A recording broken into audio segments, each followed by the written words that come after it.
कहते हैं कि कदीम जमाने में एक रईस की बेटी घोड़े की सवारी के दौरान घोड़े से नीचे गिर पड़ी और उसका कुल्हे की हड्डी अपने जोड़ से अलग हो गई। लड़की के बाप ने बहुत से हकीमों से इलाज करवाने की कोशिश की कि हड्डी को वापस अपनी जगह पर बिठाया जाए, मगर मुसीबत ये थी कि लड़की किसी हकीम को अपना जिस्म छूने की इजाजत नहीं देती थी। बाप ने बहुत इसरार किया कि बेटी, हकीम को शरीयत ने भी महरम करार दिया है, लेकिन लड़की किसी तरह राजी नहीं हो रही थी और दिन ब दिन कमजोर होती जा रही थी। आखिर लोगों ने मशवरा दिया कि शहर से बाहर एक बहुत हाजिक हकीम रहते हैं, उनसे मशवरा कर लिया जाए। वो शख्स हकीम साहब के पास गया और अपना मसला बयान किया। हकीम साहब ने कहा, एक शर्त पर मैं आपकी बेटी का कुल्हा हाथ लगाए बगैर वापस बिठा सकता हूँ।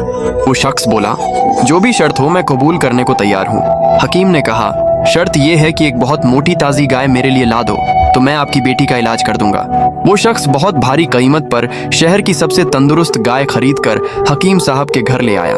हकीम साहब ने कहा, आप अपनी बेटी को परसों अपने साथ ले आइए, उसी दिन अल्लाह के हुक्म से उसका इलाज कर दूंगा। जब वो शख्स चला गया तो हकीम साहब ने अपने शागिर्दों से कहा, 2 दिन तक न तो गाय को घास का एक तिनका खिलाया जाए और न पानी का एक कतरा पिलाया जाए। शागिर्द हैरान हो गए कि इतनी तंदुरुस्त गाय 2 दिन में भूख और प्यास से मर न जाए, लेकिन उस्ताद का हुक्म था, इसलिए तामील के सिवा कोई चारा न था।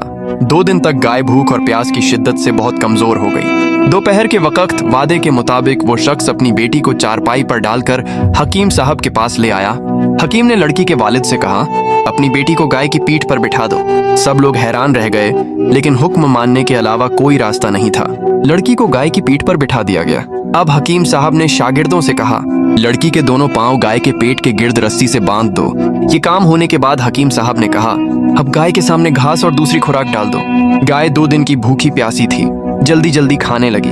फिर हकीम साहब ने उसके सामने पानी की एक बड़ी बाल्टी रख दी जिसमें बहुत सारा नमक मिला हुआ था। गाय तेजी से पानी पीने लगी। पानी में नमक की आमेजिश ने प्यास की शिद्दत और बढ़ा दी, तो गाय ने एक साथ बहुत सारा पानी पी लिया। घास और पानी से गाय का पेट फूलने लगा और लड़की की टांगों पर इतना जोर पड़ा कि वो चीख उठी। अचानक खड़ाक की आवाज आई और लड़की शिद्दत ए दर्द से बेहोश हो गई। हकीम साहब ने लड़की को गाय से उतरवाया और उसके बाप से कहा, आपकी बेटी के कुल्हे की हड्डी अपनी जगह पर वापस बैठ चुकी है और ये गाय आज से मेरी है। ये कोई और नहीं बल्कि हकीम बू अली सीना थे, जिनका नाम बाद में 4 दांगे आलम में मशहूर हो गया।